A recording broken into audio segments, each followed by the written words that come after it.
Hello everyone, welcome to ज़रिंद गुरु पाठशाला। मैं हूं निकी पंडित एंड फाइनली अब हम इक्विलिब्रियम स्टार्ट करने वाले हैं। ठीक है, आज से हम इक्विलिब्रियम स्टार्ट कर देंगे। आज हमारा रहेगा लेक्चर नंबर 1। ओके, इसके बाद ना सिर्फ और सिर्फ हमारे 2 ही चैप्टर बचेंगे और वो दोनों चैप्टर हमारे ऑर्गेनिक के रहने वाले हैं, जिसको हम लाइव करेंगे। ओके, बट इक्विलिब्रियम के सारे लेक्चर्स आपको रिकॉर्डेड मिलेंगे, ऐसा बिल्कुल भी नहीं है। मतलब रिकॉर्डेड मिलेंगे बट कैसा बिल्कुल भी नहीं है, वो समझ लो कि अगर आपको कोई डाउट आता है तो वो नहीं बताया जाएगा, ऐसा बिल्कुल भी नहीं है। ठीक है, तो जो भी आपके डाउट है आप कमेंट कर सकते हैं, प्लस आप ग्रुप में भी अपने क्वेश्चंस पूछ सकते हैं, जिसका लिंक आपको डिस्क्रिप्शन में मिल जाएगा। सो बिना किसी देरी के हम शुरू करते हैं अपना ये प्यारा सा चैप्टर। ठीक है, और हमारा चैप्टर है इक्विलिब्रियम। तो इक्विलिब्रियम क्या है, नाम से पता चल रहा है कि कहीं ना कहीं ये इक्वल रहने की बात कर रहे हैं। ठीक है, बट इक्वल रहने का मतलब क्या होता है ना।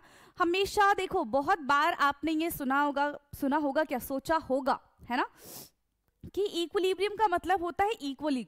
जब हम कभी रिएक्शन के बारे में बात करते हैं और अगर मैं कहूं कि भाई अब मेरा जो रिएक्शन है वो इक्विलिब्रियम पे आ चुका है, तो आप क्या सोचोगे कि 50% मेरा रिएक्टेंट खर्च हो चुका है और 50% मेरा प्रोडक्ट बन चुका है। तो 50-50 यानी कि reactant side and product side दोनों साइड जो है इक्वल हो चुका है, दैट मीन्स इक्विलिब्रियम आ गया, है ना। और इक्विलिब्रियम आने के बाद हमारा जो रिएक्शन है वो स्टॉप हो गया। आप ऐसा सोचते हैं कि नहीं सोचते, बट ये सही नहीं है। ठीक है, इक्विलिब्रियम का मतलब ये बिल्कुल भी नहीं है कि रिएक्शन हमेशा 50-50% पे ही आके रुकेगी। ठीक है, क्या नहीं है, इक्विलिब्रियम का मतलब ये बिल्कुल भी नहीं है कि रिएक्शन जो है हमारी वो हमेशा 50-50% पे ही आके रुकने वाली है। ठीक है, फॉर एग्जाम्पल हमने ले लिया है वाटर। अभी जो वाटर था हमारे पास वो लिक्विड फॉर्म में था और अब क्या कर दिया, वाटर जो है हमारे पास ये वेपर फॉर्म में आ गया या फिर गैसियस फॉर्म में आ गया। ये जो साइन लगाया है, ये साइन हमें क्या बता रहा है बेटा, कि इस पॉइंट पे देखो, ये वाला जो साइन होता है ये हमें इक्विलिब्रियम के बारे में बताता है। ये बताता है कि अगर रिएक्टेंट से प्रोडक्ट बन रहा है, ठीक है, तो प्रोडक्ट से भी रिएक्टेंट बनता है। ठीक है, अगर मैं सिर्फ ये सिंगल एरो लगाऊं, दैट मीन्स यहां पे सिर्फ और सिर्फ रिएक्टेंट से प्रोडक्ट बन रहा है, प्रोडक्ट से कोई भी रिएक्टेंट नहीं बन रहा। तो इक्विलिब्रियम का पहले आपको साइन पता होना चाहिए। कहीं पे भी अगर आपको इस तरीके का दिखे तब ये आप समझना कि हाँ, जो रिएक्शन है वो फॉरवर्ड डायरेक्शन में भी जा रही है। ये देखो, ये जो है ये फॉरवर्ड डायरेक्शन को शो कर रहा है और ये जो है ये बैकवर्ड डायरेक्शन को शो कर रहा है। तो इक्विलिब्रियम का क्या मतलब होता है, इक्विलिब्रियम का मतलब 50-50 नहीं होता। इक्विलिब्रियम का मतलब है कि जितना, ठीक है, फॉरवर्ड रिएक्शन का रेट है उतना ही बैकवर्ड रिएक्शन का भी रेट है। यानी कि rate of forward reaction is equal to the rate of backward reaction. Okay, rate of forward reaction is equal to rate of backward reaction. ठीक है, rate of forward reaction is equal to the rate of backward reaction. इस point को हम कहते हैं equilibrium. आया समझ में, इस पॉइंट को हम कहते हैं इक्विलिब्रियम। तो इक्विलिब्रियम हम यहां पे कहां देखेंगे, देखो, सॉलिड से लिक्विड में हमने कन्वर्ट किया, लिक्विड से गैस में कन्वर्ट किया, गैस से सॉलिड में, वाइसा वर्सा, इन सब में हम इक्विलिब्रियम अचीव कर सकते हैं। सॉलिड से हम गए लिक्विड में, लिक्विड से हम गए गैस में, गैस से हम गए लिक्विड में, लिक्विड से हम गए सॉलिड में, सॉलिड से डायरेक्टली हम गैस में भी जा सकते हैं और गैस से डायरेक्टली हम सॉलिड में भी आ सकते हैं। तो इसको हम बोलते हैं, this is called physical equilibrium. ठीक है, this is called physical equilibrium. इसको हम क्या बोलते हैं बेटा, तो इसको हम फिजिकल इक्विलिब्रियम बोलते हैं।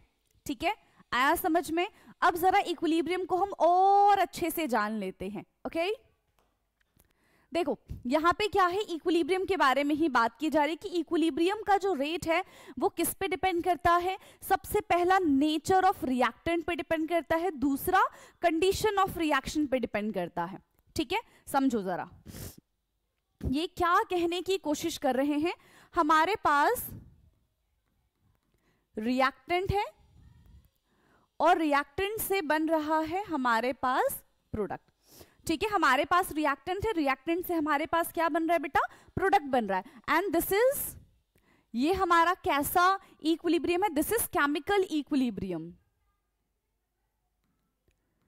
ठीक है, ये हमारा केमिकल इक्विलिब्रियम है जहां पे रिएक्टेंट से हमारा प्रोडक्ट बन रहा है। One is rate of forward reaction and another one is rate of backward reaction. ठीक है, आप लिख लो, this is rate of forward reaction, rate of backward reaction. Starting में हमने ये देखा कि भाई हमारे पास रिएक्टेंट ना 100% है। ठीक है, स्टार्टिंग में हमारे पास रिएक्टेंट कितना है बेटा, 100% है। कुछ टाइम पे के बाद कुछ ना कुछ तो रिएक्टेंट खर्च हो जाएगा, लेकिन स्टार्टिंग में तो 0% ही रहेगा। फिर हमने 5 मिनट बाद देखा, हम क्या देख रहे, ओ माय गॉड, ये हमारा 60% क्या हो गया है, बचा हुआ है। 60% ये हमारा बचा हुआ है और हमारा 40% प्रोडक्ट बन गया। फिर कुछ टाइम के बाद हम देखते हैं कि अब हमारा जो रिएक्टेंट है ये 50% बचा हुआ है और 50% हमारा प्रोडक्ट बन गया।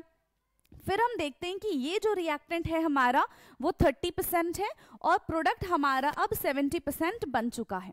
फिर थोड़ी देर बाद हम देखते हैं तो ये अभी भी हमारा 30% है और ये हमारा 70% बन चुका है। तो अब इसके बाद क्योंकि हमको चेंज नहीं दिख पा रहा है ना, इसके बाद क्योंकि अब हमको चेंज नहीं दिख पा रहा है, this is called equilibrium state. इसको हम क्या बोल देंगे बेटा, इसको हम बोल देंगे दिस इज कॉल्ड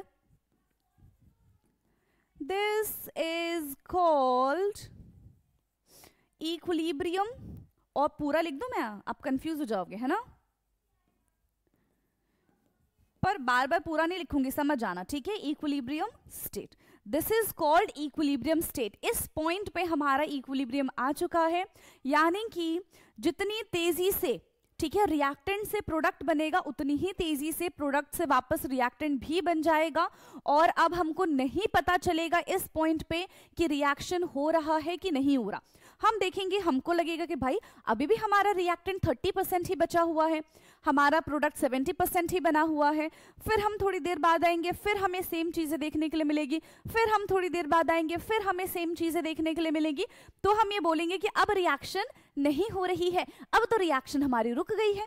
ठीक है, तो ये हमारे लिए होता है equilibrium state. This is the equilibrium point. और ये इक्विलिब्रियम जो है वो किस किस पे डिपेंड करता है, तो डिपेंड करता है कि हमने जो यहां पे रिएक्टेंट लिया है वो हमारा रिएक्टेंट कैसा है और किसकी प्रेजेंस में हम ये रिएक्शन करा रहे हैं, वो कंडीशन कैसी है ना। जिस कंडीशन में हम इस रिएक्शन को करा रहे हैं, that is called condition of reaction. So rate depend on nature of reactant and condition of reaction. आया समझ में? क्या इतना क्लियर है? नहीं, एक क्वेश्चन ना दिमाग में आता है।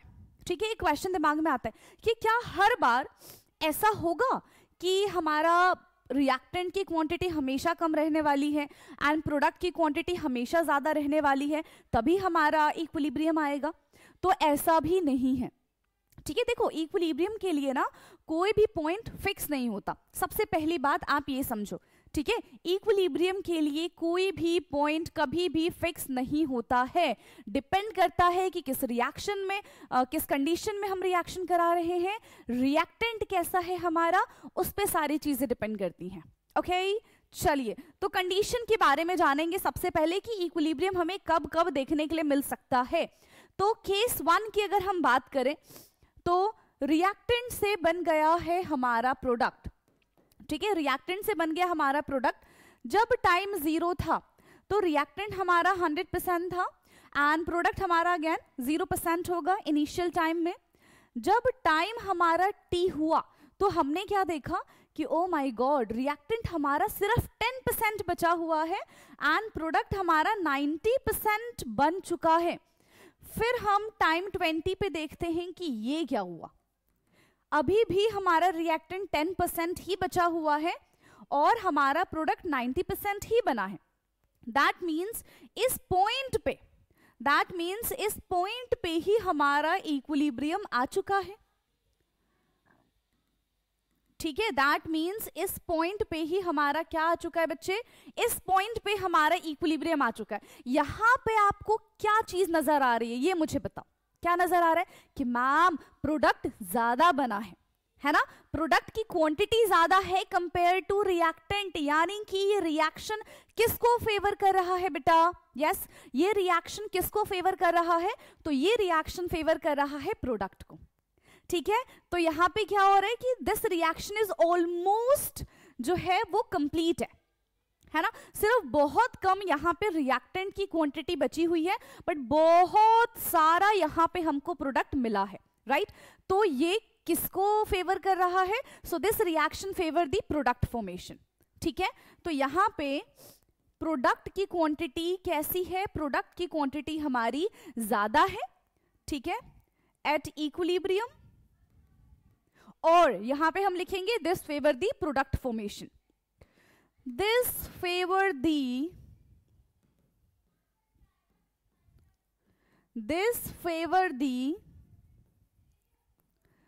प्रोडक्ट फॉर्मेशन, ये प्रोडक्ट के फॉर्मेशन को फेवर करता है। ठीक है, ये प्रोडक्ट के फॉर्मेशन को फेवर करता है। सो ये पहला हमारा इक्विलिब्रियम केस हमने सीखा। ठीक है, कि बहुत कम रिएक्टेंट भी बच सकता है और बहुत सारा प्रोडक्ट भी बन सकता है, तो भी इक्विलिब्रियम आ सकता है। ठीक है, now will move to case 2। Case 2 में क्या है, रिएक्टेंट से हमारा यहाँ पे प्रोडक्ट बना। यहाँ पे क्या मैंने एक ही एरो लगाया था, ओ माय गॉड, देखो 2 एरो लगेंगे, भूलना नहीं है, क्योंकि हम इक्विलिब्रियम के बारे में पढ़ रहे हैं, है ना। चलिए, सो यहाँ पे रिएक्टेंट से बन गया प्रोडक्ट जब हमारा टाइम 0 था।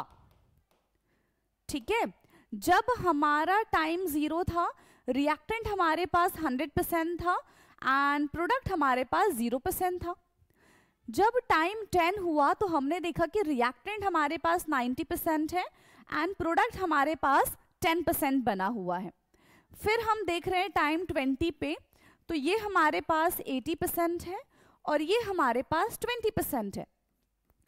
फिर हम टाइम 30 पे देख रहे हैं, तो अगेन ये हमारा 80% ही बचा हुआ है और ये हमारा 20%, यानी कि अब हम क्या बोलेंगे बेटा कि इस पॉइंट पे हमारा इक्विलिब्रियम आ चुका है। ठीक है, इस पॉइंट पे हमारा क्या आ चुका है, इस पॉइंट पे हमारा इक्विलिब्रियम आ चुका है। अब यहां पे आप क्या देख पा रहे हैं कि रिएक्टेंट की क्वांटिटी अभी भी बहुत ज्यादा है, रिएक्टेंट की क्वांटिटी यहाँ पे कैसी है, अभी भी बहुत ज्यादा है। So this reaction is almost incomplete, है ना, this reaction is almost incomplete, this reaction is almost incomplete. ये जो हमारी रिएक्शन है ये इनकम्प्लीट है due to the very less formation of product, right, due to the very less formation of product, क्योंकि यहाँ पे बहुत कम प्रोडक्ट का फॉर्मेशन हो रहा है, इसीलिए ये रिएक्शन कैसी है, इनकम्प्लीट है। बट यहाँ पे भी हमारा इक्विलिब्रियम अचीव हो सकता है कि हमारे पास ऐसा रिएक्टेंट हो जो ज्यादा ब्रेक ही ना होता हो, ठीक है, जो ज्यादा प्रोडक्ट ही ना बनाता हूं। तो सारी चीजें किस पे डिपेंड कर रही है, रिएक्टेंट के नेचर पे डिपेंड कर रही है एंड किस कंडीशन में रिएक्शन हो रही है उस पे डिपेंड कर रही है। क्या इतना क्लियर है? तो यहां पे हम क्या बोलेंगे कि this reaction favours the reactant, है ना। ये जो हमारा रिएक्शन है ये प्रोडक्ट को फेवर नहीं कर रहा, ये रिएक्टेंट को फेवर कर रहा है। So at the equilibrium the rate of formation, ठीक है, द रेट ऑफ फॉर्मेशन यहां पे हमारा लेस है। So this reaction favors the reactant, यानी कि ये बैकवर्ड रिएक्शन को फेवर कर रहा है, ना कि फॉरवर्ड रिएक्शन को फेवर कर रहा है। ठीक है, so this reaction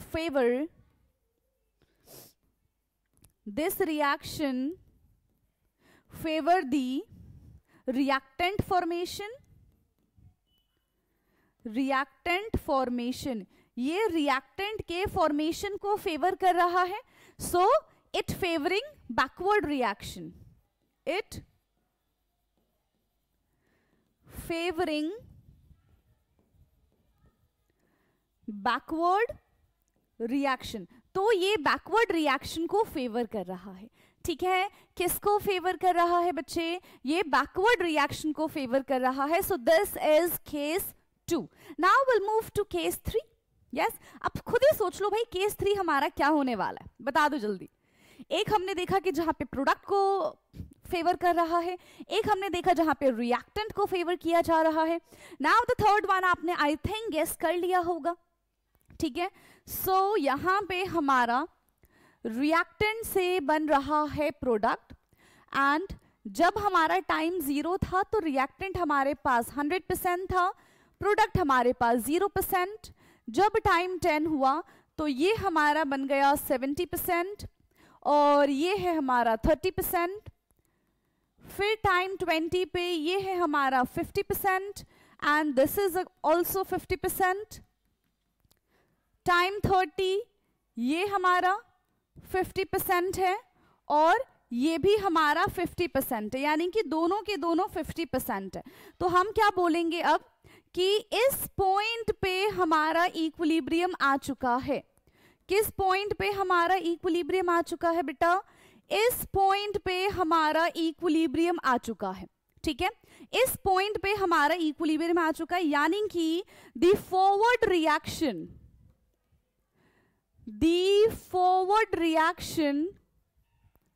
is equal to the backward reaction।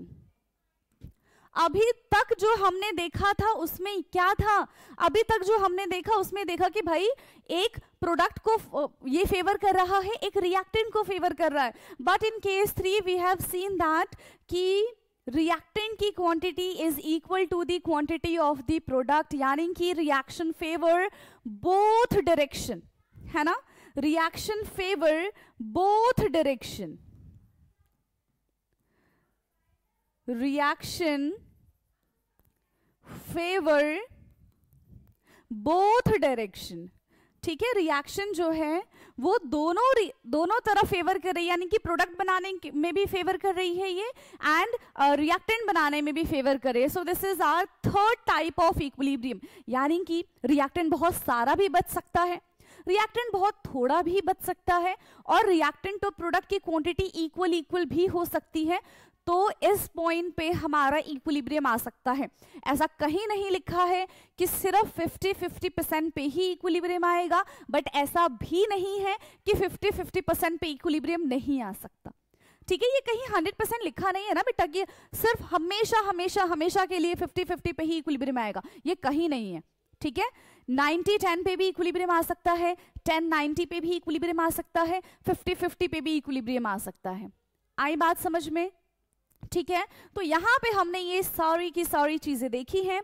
Now अब हम क्या करने वाले हैं, बिल्कुल स्टार्टिंग में ना मैंने आपको फिजिकल इक्विलिब्रियम के बारे में बताया था, वो क्या है? अभी तो बताया था मैंने फिजिकल इक्विलिब्रियम के बारे में कि सॉलिड से लिक्विड में भी इक्विलिब्रियम हो सकता है, लिक्विड टू गैस में भी इक्विलिब्रियम हो सकता है, सॉलिड टू गैस में भी इक्विलिब्रियम हो सकता है, गैस टू सॉलिड में भी इक्विलिब्रियम हो सकता है। तो जरा अब हम इस फेज ट्रांसफॉर्मेशंस के बारे में बात कर लेते हैं। Okay, now equilibrium in physical process, तो यहां पे हमारा सॉलिड लिक्विड के बीच में इक्विलिब्रियम होने वाला है, ठीक है।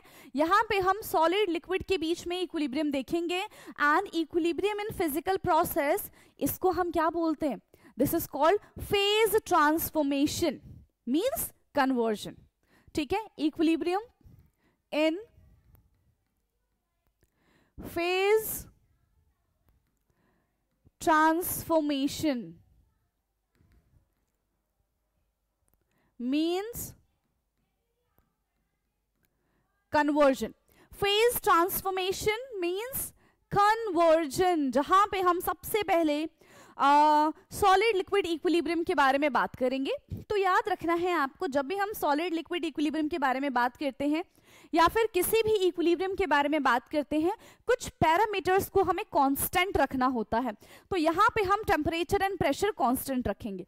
तो solid liquid equilibrium at constant temperature and pressure,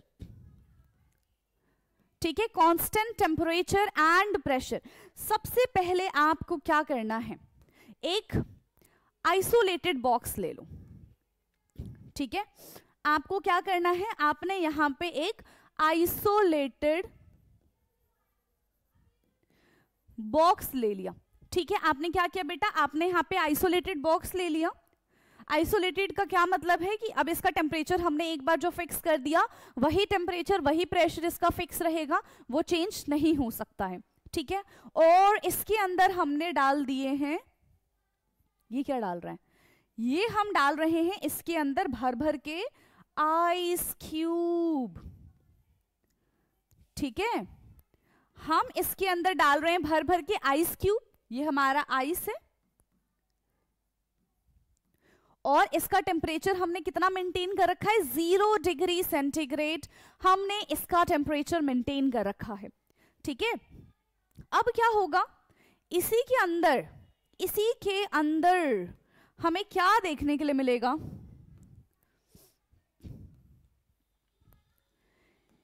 इसी के अंदर हमको ये देखने के लिए मिलेगा कि हाँ ठीक है, आइस क्यूब तो है ना, आइस क्यूब तो है, बट कुछ अमाउंट ऑफ जो आइस क्यूब होगा वो किस में कन्वर्ट हो जाएगा, लिक्विड में कन्वर्ट हो जाएगा, ठीक है। कुछ अमाउंट ऑफ आइस क्यूब जो है हमारा वो लिक्विड में कन्वर्ट हो जाएगा, क्योंकि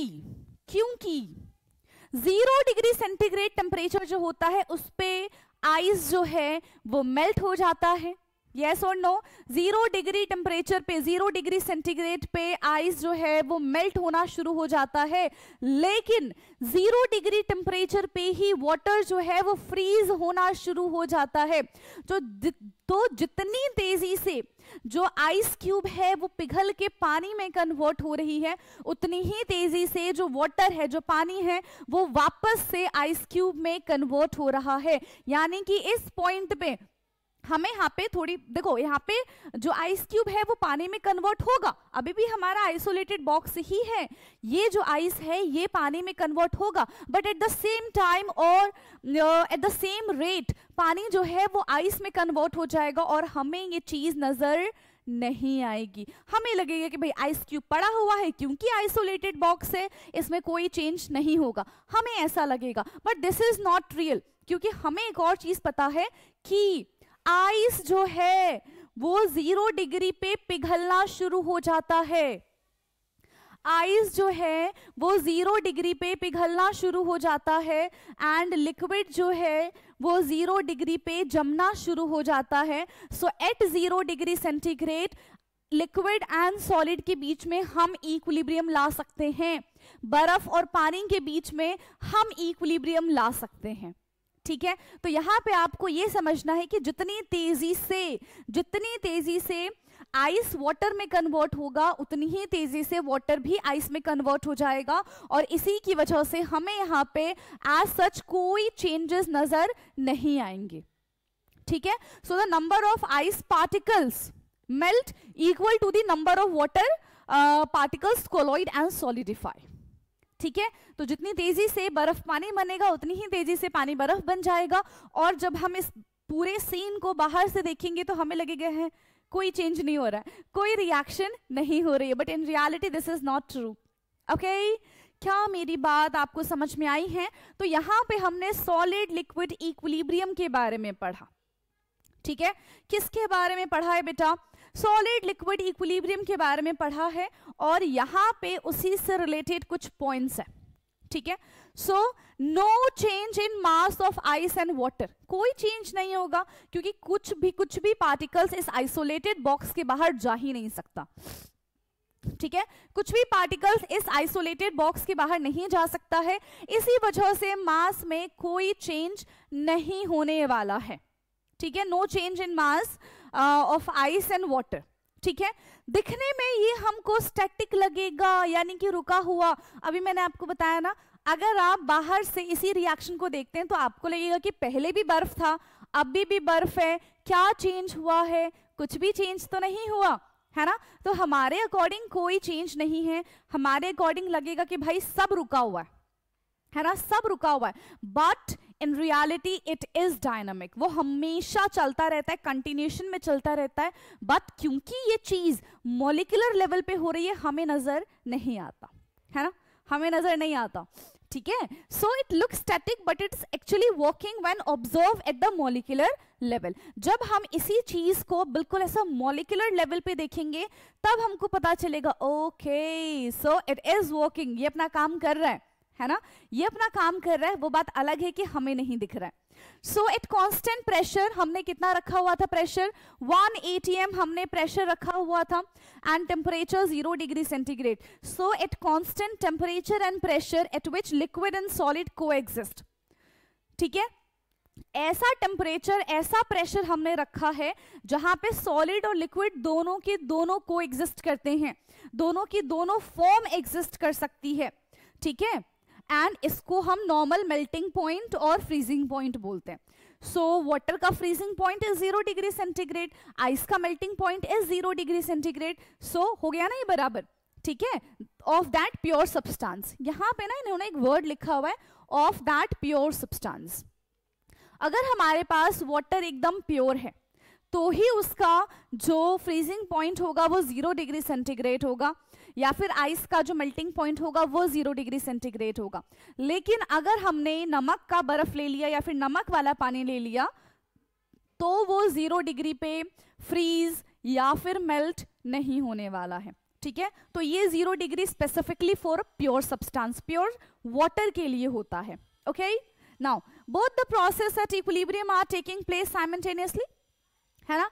जितनी तेजी से रिएक्टेंट से प्रोडक्ट बन रहा है, यानी कि जितनी तेजी से बर्फ जो है पानी में कन्वर्ट हो रहा है, उतनी ही तेजी से पानी भी जो है वो बर्फ में कन्वर्ट हो रही है।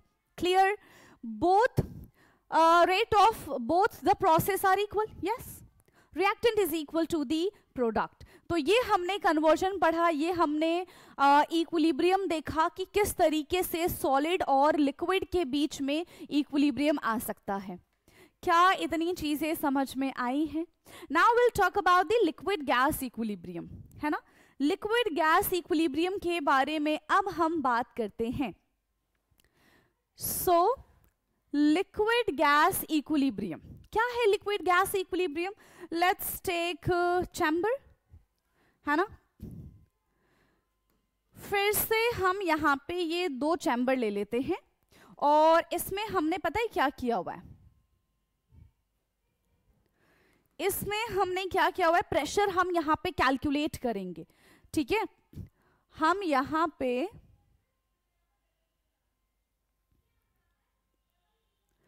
mmHg में प्रेशर कैलकुलेट करने वाले हैं।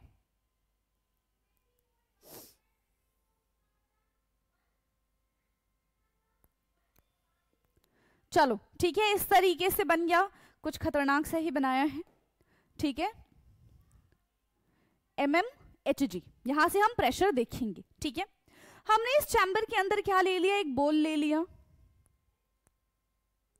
और इस बोल के अंदर हमने क्या रख दिया है, एनहाइड्रस CaCl2, यानी कि एनहाइड्रस कैल्शियम क्लोराइड हमने ले लिया। ठीक है, इसके अंदर हमने भर दिया है एनहाइड्रस CaCl2। एनहाइड्रस का मतलब होता है सूखा हुआ CaCl2, which is a very good water vapour absorber. ठीक है, which is very good water vapour absorber, जो कि बहुत ही बढ़िया वाटर वेपर एब्जॉर्बर है। ठीक है, अब यहां पे हमें जो प्रेशर नजर आने वाला है ठीक है, वो आपको इतना प्रेशर दिखने वाला है। जब आप इसको मेजर करोगे तो क्या हो जाएगा, आपको इतना प्रेशर दिखने वाला है, क्योंकि जितना भी वेपर होगा यहाँ पे इसके एनवायरमेंट में वो सारा का सारा CaCl2 एब्जॉर्ब कर लेगा। ठीक है, लेकिन दूसरे चैम्बर में हमने क्या रखा, इसी बोल में हमने रख दिया है पानी। दूसरे चैम्बर में हमने इसके अंदर रख दिया है वाटर। अब रूम टेम्परेचर पे भी वाटर जो है वो इवापोरेट होता रहता है, राइट। रूम टेम्परेचर पे भी क्या होगा, वाटर जो है वो इवापोरेट होता रहेगा। आप एक बॉटल ले लो, ठीक है, उसमें आधा पानी रख दो, आधा खाली छोड़ दो। वो अलग बात है कि आपको वाटर के वेपर उस बॉटल में नजर नहीं आएंगे, क्योंकि बहुत छोटी क्वांटिटी में होंगे, पहली चीज। दूसरी चीज, क्योंकि वो एक क्लोज कंटेनर है, तो जिस रेट से, अब देखो, वेपर को बाहर भागने की जगह नहीं मिल रही है, ठीक है, वेपर को बाहर भागने की जगह नहीं मिल रही है, तो जिस रेट से वाटर जो है वो वेपर में कन्वर्ट होगा, उसी रेट से वो वेपर जो है वो वाटर में भी कन्वर्ट हो जाएगा। ठीक है, उसी रेट से वो जो वेपर है वो वाटर में कन्वर्ट हो जाएगा, बट ये चीजें हमको नजर नहीं आएंगी। तो वही चीज पता करने के लिए हमने यहाँ पे क्या किया, प्रेशर को चेक किया। ठीक है, हमने यहाँ पे पानी ले लिया। अब रूम टेम्परेचर पे भी वाटर जो है वो इवापोरेट होता रहता है, तो हम क्या देखेंगे कि पहले इसका जो प्रेशर था वो इतना था, लेकिन अब धीरे धीरे धीरे धीरे इसका प्रेशर जो है वो बढ़ता चला जा रहा है। अब धीरे धीरे धीरे धीरे इसका जो प्रेशर है वो यहां तक पहुंच गया, अचानक से नहीं पहुंचा है। ठीक है, अचानक से नहीं पहुंचा है, धीरे धीरे धीरे धीरे धीरे धीरे इसका जो प्रेशर है वो धीरे धीरे धीरे बढ़ रहा है। लेकिन एक टाइम ऐसा आया, ये देखो, ये जो है इसके वेपर्स है, पानी के वेपर्स है। ठीक है, अब एक टाइम ऐसा आएगा कि पानी के वेपर्स बन गए, धीरे धीरे धीरे धीरे पानी के वेपर्स बन रहे हैं, but after a certain period of time वो जो वेपर है वो वापस से पानी में कन्वर्ट हो जाएंगे। ठीक है, वो जो वेपर है वो वापस से पानी में कन्वर्ट हो जाएंगे। तो हम यहाँ पे क्या देखेंगे कि पहले एक सर्टेन लेवल पे जो प्रेशर है वो इंक्रीज हुआ है, लेकिन उसके बाद अब प्रेशर में कोई चेंजेस हमें देखने के लिए नहीं मिल रहा है। ठीक है, प्रेशर में हमें कोई भी चेंजेस देखने के लिए नहीं मिल रहा। क्यों? क्योंकि अब इस पॉइंट पे हमारा इक्विलिब्रियम आ चुका है। पहले रिएक्टेंट से प्रोडक्ट बन रहा था, यानी कि पहले लिक्विड से वेपर में कन्वर्जन हो रहा था, बट एक टाइम के बाद अब वो वेपर जो है वो वापस से लिक्विड में आ रहा है। ठीक है, वो जो वेपर है वो क्या हो रहा है, वो वापस से लिक्विड में आ रहा है। तो इसी वजह से हमें यहाँ पे प्रेशर में एज सच कोई चेंज नजर नहीं आएगा। तो राइज, ठीक है, जो Hg का लेवल है वो इंक्रीज होगा, बट कुछ टाइम के बाद वो नॉर्मल हो जाएगा। ठीक है, कुछ टाइम के बाद क्या हो जाएगा बेटा, वो नॉर्मल हो जाएगा। ठीक है, सो यहां पे हम क्या बोलेंगे, Hg level rise at certain extent, एक सर्टेन एक्सटेंट तक ही वो बढ़ेगा, फिर वो रुक जाएगा। ठीक है, नाउ इससे रिलेटेड यहां पे कुछ पॉइंट्स है। नाउ ये देखो पॉइंट्स क्या है। So after a certain extent no further increase in Hg level, एक पॉइंट पे आने के बाद उसमें और ज्यादा जो प्रेशर का लेवल है वो इंक्रीज नहीं होगा। ठीक है, which means water to vapor is stop, but at the molecular level the number of particles converting। क्या कह रहे हैं, कहने की कोशिश ये कर रहे हैं कि पहले धीरे धीरे धीरे धीरे लेवल ऑफ Hg जो है वो इंक्रीज होगा, बट कुछ समय के बाद वो जो प्रेशर है वो कांस्टेंट हो जाएगा। इसका मतलब ये बिल्कुल भी नहीं है कि रिएक्शन स्टॉप हो गई है, हमें वो दिख रुकी हुई रही है, लेकिन एट मॉलिक्यूलर लेवल वो अभी भी कन्वर्जन हो रहा है। पानी जो है वो वेपर में आ रहा है, वेपर जो है वो वापस से पानी में कन्वर्ट हो रहा है, मतलब ये कन्वर्जन जो है वो चलता जा रहा है। ठीक है, ये कन्वर्जन जो है वो चलता ही जा रहा है। So into a vapour is equal to the number of vapour converting into the liquid and process is working mode. ठीक है, यहाँ पे जो प्रोसेस है वो वर्किंग मोड पे है, वो रुका हुआ नहीं है। And at equilibrium constant temperature the pressure applied by the vapor is called vapor pressure। यहाँ पे भी हमने टेम्परेचर जो है वो कांस्टेंट रखा हुआ है, वेपर के द्वारा जो प्रेशर लगाया जा रहा है, चाहे वो कंटेनर पे हो चाहे वो वाटर पे हो, उसको हम क्या बोलेंगे बेटा, उसको हम वेपर प्रेशर बोलेंगे, ठीक है, और इक्विलिब्रियम वेपर प्रेशर बोलेंगे, ठीक है। अब यहां पे हमें टेम्परेचर कितना रखना पड़ेगा ये आप मुझे बता दो। किस टेम्परेचर पे लिक्विड और गैस जो है वो इक्वल होते हैं, किस पॉइंट पे? अभी देखो सॉलिड और लिक्विड का हमने देखा था दैट इज 0 डिग्री सेंटीग्रेड, वो कोएग्जिस्ट कर सकते हैं। अब ऐसा कौन सा टेम्परेचर है जहां पे लिक्विड एंड गैस कोएग्जिस्ट कर सकते हैं? फटाफट से आप मुझे ये छोटी सी चीज कमेंट में तो देखो बता ही सकते हो, है ना। वो बात अलग है कि मैं भी यहाँ पे बता ही दूंगी, बट आप वीडियो पॉज करके क्या इतनी छोटी सी चीज आप मुझे कमेंट में नहीं बता पाएंगे? हाँ, कि किस पॉइंट पे या फिर किस टेम्परेचर पे लिक्विड एंड जो गैस है वो कोएग्जिस्ट करते हैं, ये बता दो मुझे जल्दी जल्दी। सो एट 100 डिग्री सेंटीग्रेड और 373 केल्विन, ठीक है, का प्रेशर जब हम एक सब्सटेंस पे लगाएंगे, क्योंकि तब क्या होता है कि जो वाटर है वो 1 एटमॉस्फेरिक प्रेशर की इक्वल आ जाता है, और जब वाटर का लेवल 1 एटमॉस्फेरिक प्रेशर की इक्वल आ जाता है तब उसका बॉइलिंग पॉइंट स्टार्ट हो जाता है, that point is called boiling point. तो वाटर का boiling point is 100 degree centigrade. तो हम यहाँ पे क्या बोल सकते हैं? हम यहाँ पे बेटा ये बोल सकते हैं कि वाटर जो है वो 100 डिग्री सेंटीग्रेड पे लिक्विड स्टेट में भी रह सकता है और वेपर स्टेट में भी रह सकता है, ठीक है। एट 100 डिग्री सेंटीग्रेड हमारा जो वाटर है वो हमारा जो वाटर ही है वो लिक्विड स्टेट में भी रहेगा और वेपर स्टेट में भी रहेगा, और इसी पॉइंट पे हमें इक्विलिब्रियम देखने के लिए मिलेगा, ठीक है। इसी पॉइंट पे हमें इक्विलिब्रियम देखने के लिए मिल जाएगा। सो एट 100 डिग्री सेंटीग्रेड और 373 kelvin when the pressure of a substance become equal to the ATM pressure that is 1 atm, that is atmospheric pressure, so the temperature at which pressure become to 1 atm is called boiling point.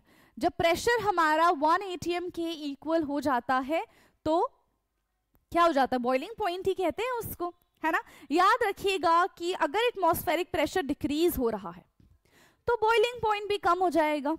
देखो boiling point करने के लिए हमें 1 atm तक पहुंचना पड़ेगा। अगर वही 1 atm हमारा 0.5 atm हो जाएगा तो बॉइलिंग पॉइंट तो हमारा पहले ही आ जाएगा ना, लेकिन वही एटमॉस्फेरिक प्रेशर हमारा 1 atm से बढ़ के 2 atm पे चला जाएगा तो बॉइलिंग पॉइंट भी वो बढ़ जाएगा, ठीक है। तो एटमॉस्फेरिक प्रेशर डिक्रीज तो बॉइलिंग पॉइंट भी हमारा डिक्रीज हो जाएगा एंड वाइसा वर्सा। याद रखिएगा, वैसे तो आपको पता होगा कि अलग अलग लिक्विड का अलग अलग बॉइलिंग पॉइंट होता है, it's depend on their nature. जैसे कि अल्कोहल है तो उसका बॉइलिंग पॉइंट तो कम ही होता है, वाटर का बॉइलिंग पॉइंट 100 है, ऑयल का बॉइलिंग पॉइंट बहुत ज्यादा होता है ना। एसीटोन का बॉइलिंग पॉइंट रूम टेम्परेचर पे ही हो जाता है, मतलब वो तो इवापोरेट हो जाता है। तो हर एक लिक्विड का अलग अलग बॉइलिंग पॉइंट होता है और वो बॉइलिंग पॉइंट डिपेंड करता है कि उस सब्सटेंस का, उस लिक्विड का नेचर कैसा है, उस लिक्विड के बीच में बॉन्डिंग कैसी है। जितनी स्ट्रॉन्ग बॉन्डिंग होगी उतना ज्यादा उसका बॉइलिंग पॉइंट होगा, जितनी कम बॉन्डिंग होगी उतना कम उसका बॉइलिंग पॉइंट होगा, right. Okay, so at equilibrium the temperature at which both liquid liquid vapor coexist is called boiling point and never do this activity in open system। याद रखना, कभी भी आप इक्विलिब्रियम अचीव नहीं कर सकते हैं ओपन सिस्टम में। अगर आप चाहते हैं कि आपको इक्विलिब्रियम अचीव करना है तो उसके लिए आपको एक क्लोज सिस्टम लेना ही पड़ेगा, otherwise equilibrium is not possible, ठीक है। अदरवाइज इक्विलिब्रियम यहाँ पे पॉसिबल नहीं हो पाएगा। क्या मेरी बात समझ में आई है? यस। नाउ अब लिक्विड वेपर इक्विलिब्रियम डिपेंड्स। अब लिक्विड वेपर इक्विलिब्रियम किस किस पे डिपेंड करता है कि हमने कितना अमाउंट ऑफ लिक्विड लिया है, उस लिक्विड का नेचर कैसा है और किस टेम्परेचर पे हम ये रिएक्शन करा रहे हैं। तो ये तीनों के तीनों पॉइंट बेहद इंपॉर्टेंट है, ठीक है। ये तीनों के तीनों पॉइंट बेटा बेहद इंपॉर्टेंट है कि लिक्विड वेपर इक्विलिब्रियम के लिए ये लिक्विड वेपर इक्विलिब्रियम जो है वो किस किस पे डिपेंड करता है। तो अमाउंट ऑफ लिक्विड टेकन, कितना अमाउंट ऑफ लिक्विड आपने लिया है, आपका लिक्विड का नेचर कैसा है और किस टेम्परेचर पे आप ये रिएक्शन करा रहे हैं, ठीक है। लिक्विड और वेपर किस टेम्परेचर पे को एग्जिस्ट करते हैं, दैट इज 100 डिग्री सेंटीग्रेड, और सॉलिड एंड लिक्विड किस टेम्परेचर पे को एग्जिस्ट करते हैं, दैट इज 0 डिग्री सेंटीग्रेड। क्या मेरी इतनी सी बात आपको समझ में आई है? तो solid to gas, no, solid to liquid, liquid to gas का कन्वर्जन हमने देख लिया। अब हम आज की क्लास में बात कर सकते हैं क्या? यस, सॉलिड गैस इक्विलिब्रियम के बारे में बात करते हैं। ठीक है, सॉलिड गैस इक्विलिब्रियम के बारे में हम यहाँ पे बात करते हैं। ठीक है, तो उसके लिए फिर से हमें एक क्लोज चैम्बर ले लेना है। हम एक क्लोज चैम्बर लेंगे।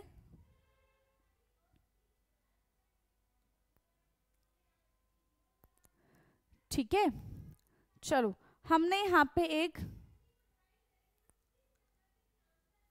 क्लोज चैम्बर ले लिया। ओके, और इसको हम क्या कर देंगे? ढक देंगे। ढकना जरूरी है ना?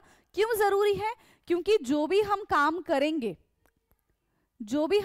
करेंगे वो एक क्लोज सिस्टम में काम करेंगे।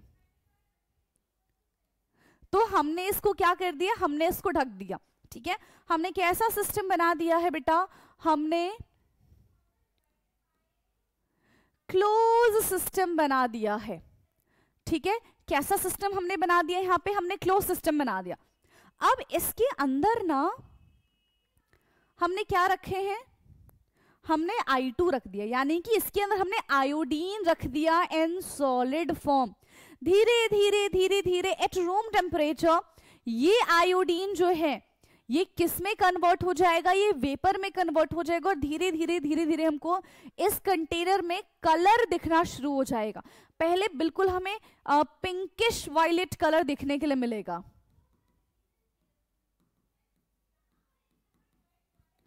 हमें पिंकिश वॉयलेट कलर देखने के लिए मिलेगा। फिर कुछ टाइम के बाद धीरे धीरे धीरे धीरे वो डार्क होता जाएगा, और एक पॉइंट आएगा कि फिर से वो एक नॉर्मल कलर पे आके रुक जाएगा और ज्यादा इंटेंस नहीं होगा। एंड एट दैट पॉइंट हम ये समझेंगे कि जिस तेजी से I2 सॉलिड से वेपर में कन्वर्ट हो रहा है, उसी तेजी से जो वेपर है वो फिर से आयोडीन वेपर जो है वो फिर से आयोडीन सॉलिड में कन्वर्ट हो रहा है। ठीक है, I2 जो सॉलिड फॉर्म में है वो I2 वेपर में कन्वर्ट हो रहा है, एंड उसी तेजी से वेपर जो है वो गैसेस में कन्वर्ट हो रहा है ना? तो हमें यहाँ पे फ्यूम्स नजर आएंगे, वो कलर नजर आएगा, लेकिन कुछ टाइम के बाद कोई चेंजेस नजर नहीं आएगा, मतलब धीरे धीरे धीरे धीरे इंटेंस होता चला जाएगा। ठीक है, अब क्योंकि वो बिल्कुल ही एक एंड पॉइंट पे आ चुका है, उसके बाद रिएक्शन बैकवर्ड डायरेक्शन में जाएगी, तो एक मिनिमल सा कलर आ जाएगा, एंड उसके बाद उसमें कोई भी चेंजेस हमको देखने के लिए नहीं मिलेगा। ठीक है, सो fumes field,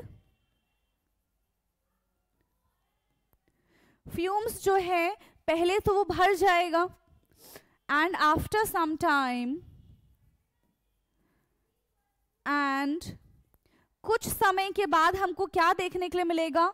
no change in colour, and after some time no change in colour, हमें कलर में कोई चेंज देखने के लिए नहीं मिलेगा। सो हम बोलेंगे कि इक्विलिब्रियम इज अचीव्ड।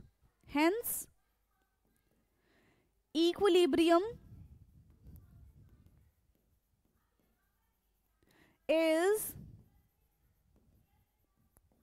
अचीव्ड, मतलब इस पॉइंट पे हमारा इक्विलिब्रियम आ चुका है। इस पॉइंट पे हमारा इक्विलिब्रियम आ चुका है। ओके, तो अभी तक तो हमने इतने ही कन्वर्जन्स देखे हैं। अभी नेक्स्ट क्लास में हम डिसोल्यूशन के बारे में बात करेंगे, यानी कि डिसॉल्व करेंगे, और तब उसके बाद हम इक्विलिब्रियम के बारे में बात करेंगे। ये बेसिक इंट्रो था आपका इक्विलिब्रियम का। नेक्स्ट क्लास में भी फिलहाल तो हम देखेंगे और कुछ भी बचा हुआ है इसमें, देन केमिकल इक्विलिब्रियम हम शुरू करेंगे। ठीक है, उसके 5-6 लेक्चर आ जाएंगे, एंड देन आयोनिक इक्विलिब्रियम हम शुरू करेंगे। ओके, तो कैसा रहा आपका आज का लेक्चर? प्लीज मुझे कमेंट करके जरूर बताना। कुछ और बचा हुआ है क्या? ओके, यहां से हम नेक्स्ट क्लास में करेंगे, है ना? कोई बात नहीं, यहां से हम नेक्स्ट क्लास में करेंगे। यहां तक हमारा रहता है आज की क्लास में, है ना? ऑलमोस्ट हमारा जो लेक्चर है वो 44 मिनट का हो चुका है। ठीक है, और आप साथ ही साथ नोट्स बनाते रहिए और प्लीज़ मुझे ज़रूर बताना कि कैसा रहा आपका ये पहला लेक्चर। बिल्कुल बेसिक से मैंने इसको पढ़ाया है ना, और बहुत छोटी छोटी डिटेल्स हमने यहाँ पे डिस्कस की है और मैंने कोशिश किया है कि आपको हर एक चीज़ बहुत अच्छे से समझ में आए। ठीक है, चाहे आप अपने स्कूल लेवल पे पढ़ रहे हों, चाहे आप किसी कॉम्पिटिटिव जेई या फिर नीट के लिए पढ़ रहे हों, ये दोनों के लिए आपके लिए हेल्पफुल है। ओके, सो अब हमारी मुलाकात होगी अपने नेक्स्ट लेक्चर में, लेक्चर नंबर 2 में। तब तक के लिए पढ़ते रहिए। Thank you so much.